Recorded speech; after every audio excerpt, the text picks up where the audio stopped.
So in this lecture, I want to discuss Newton's second law. Any discussions that we've had about Newton's first or third law we'll come back to in class. But Newton's second law, F net equals ma,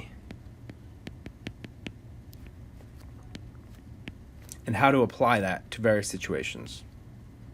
So we understand that Newton's second law says that if we exert an unbalanced force or a net force, if the sum of all the forces is non-zero, then we change the body's motion. We accelerate the body. And the amount it accelerates is dependent on its mass, which is a measure of the inertia of how hard it is to change a body's motion. So for example, if I exert two forces on a box, and let's say that they're equal forces, if I exert them in such a way that they balance each other, the box will, let's say it's at rest initially, the box will not move. But if I exert the forces so that they do not balance each other, then the box will move. Let's see an example of that. So let's say I have two people pushing a box, and for some idiotic reason, they're pushing in opposite directions, so they're pushing towards each other. The box ain't going to go anywhere if they push with the same force. So let's illustrate this in a force diagram. So let's say each person pushes the box with a force of 100 newtons, and they're pushing at each other. So this is a force diagram. It's not a free body diagram. It's a force diagram that shows the forces instead of the people. A free body diagram would be taking the box out of the picture and including all the forces, including the gravitational force down and the normal force up, etc. We can do that later. So let's go ahead and do a top view of this. A top view actually looks exactly the same, except that the floor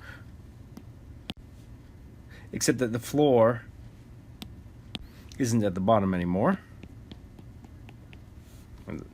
Okay.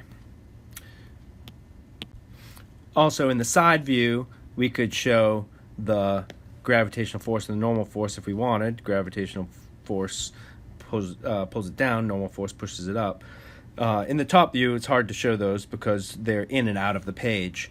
But in this case, we're trying to push a box along a floor, so I'm not worried about the gravitational normal force, so top view or side view is just fine.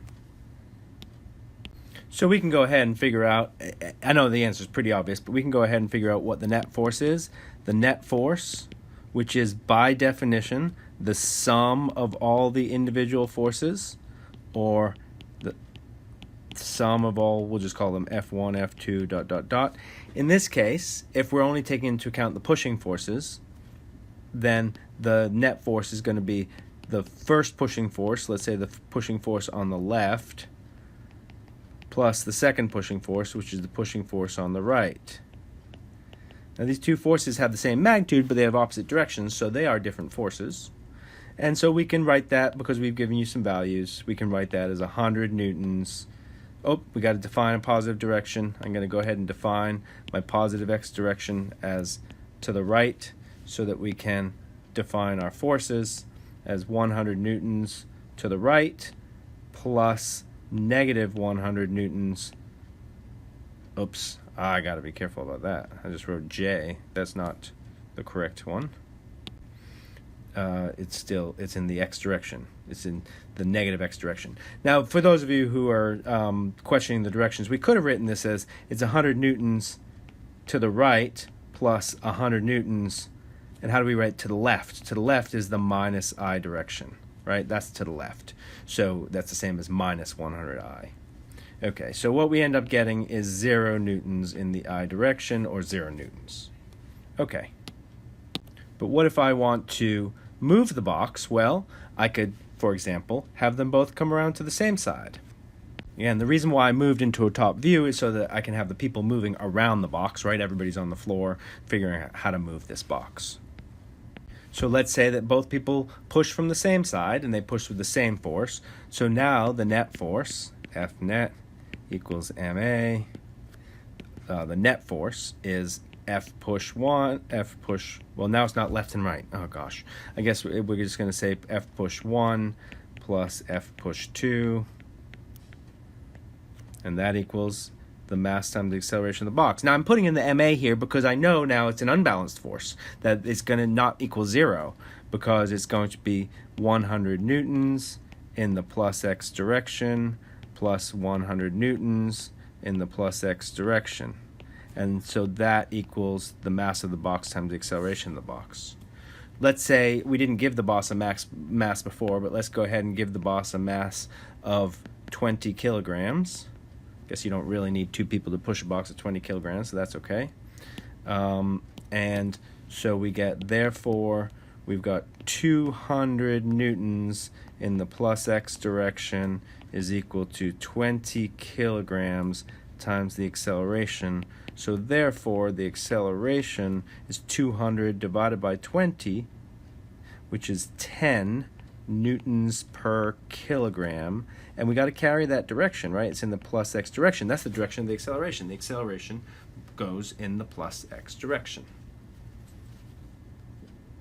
Now, you might question newtons per kilogram. What's that unit? We haven't really talked about that. But remember that a newton is a kilogram meter per second squared. So, whoops. So while newtons per kilogram is a perfectly good unit, right? Units of acceleration we usually think of as meters per second squared. A newton is a kilogram times meters per second squared and over a kilogram, and that's in the plus x direction. So that ends up being 10, and I'm running out of space, meters per second squared in the plus x direction.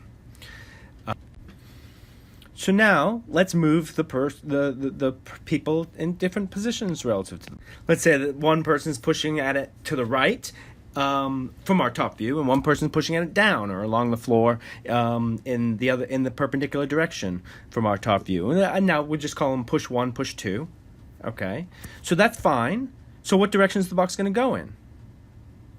Well, the box is going to move in the direction of the net force. The net force is the sum of these two forces. So let's go ahead and sum these two forces. So F push 1 and F push 2. We sum forces by putting them head to tail. F push 2. And the sum of those two forces goes from the tail of the first to the head of the last. So the net force is going to go in that direction. This is going to be F net. And it will have a magnitude given by the sum of those two forces. So we can go ahead and do that and apply it. So let's just ask the question. I sort of asked the question what's going to happen, but the box is going to move in this direction, and we can ask what is the acceleration of the box. So we got to find the net force. Whoops, so let me go back to the previous page. Let's put an axis on this whole thing. So we've got the x direction we can call to the right plus x, and the y direction, I'm going to choose the y direction as being down on the page, right? This is a top view, but it doesn't matter, down on the page, okay? Y direction. This could be east and south. So that, therefore, I can write that the forces F net equals F push 1 plus F push 2, and F push 1 was 100 newtons in the plus x direction, and F push 2 was 100 newtons in the plus y direction. So this no longer adds like scalars, so the net force is simply in component form. There it is. It's already there, but I'm just going to rewrite it. 100 newtons I plus 100 newtons J without the extra plus signs. And the net force is equal to ma.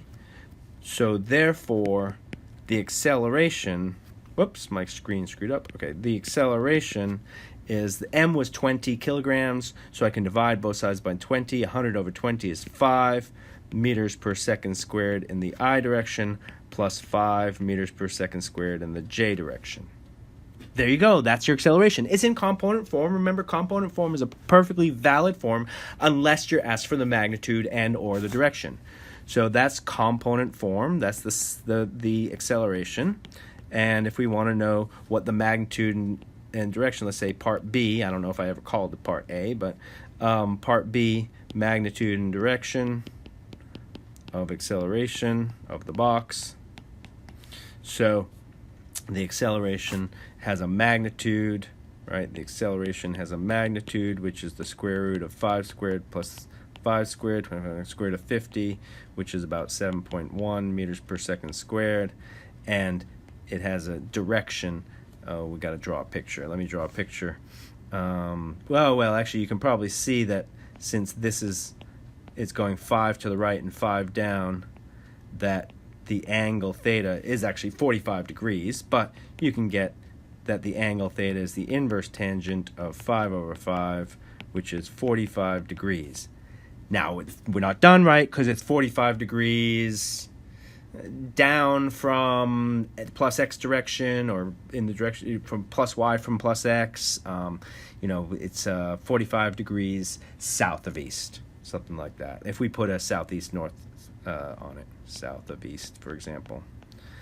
Okay, so that's a very, very basic Newton's second law problem.